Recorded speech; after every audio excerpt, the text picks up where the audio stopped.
Mimi nilikuwa nakwambia. Niko na best yangu tangu jamaa sijai muona mtoto mzuri kama wewe. Kama maana kwa tuna watu wengine huko. Sio anaokotaga msituni. Kwani umeshtaka na kaje? Haya alikuja naye mwalimu. Unaona kupanga sababu anatembea na watoto wengine hawanifurahishi. Ama unaringa juu ulinipata wewe nawe. Sikuringa. Ningekuwa na picha ya msichana mmoja nitachukua siku moja picha wewe. Usiniambie. Utaniambia na niwachane na wewe.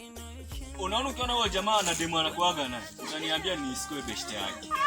Kwani ana shida gani jamani? Huyo jamaa ameenda mpaka university lakini anatembeaga na watoto wengine saa nyingine hata ukiangalia miguu zina vumbi mingi. Sasa kucheka kila kuaga na friends wengine fani sana.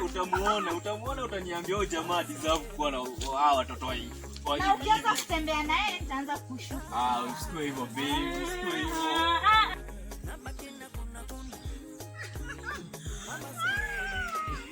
Hata bahati nzuri amekuja kama tunakwambia story yake.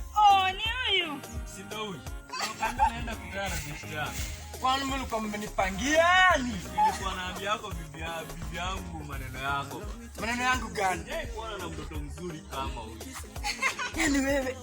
Yaani wewe kila siku unafanya maneno yetu sawa. Nafuatilia sana. Mimi nilikwambia better cheap. Unanielewa kweli? Expensive zi. Cheap na nitamu. Nini? Cheap na nitamu. Si vienyeji. Si wasilaiki mbona. Anamaanisha nini beba kusema vienyeji? Yaani nyumbani, fresh, sielewi.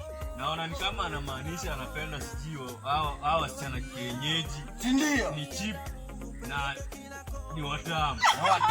Watamu kama miogo. Yaani hivyo ndio anaamini.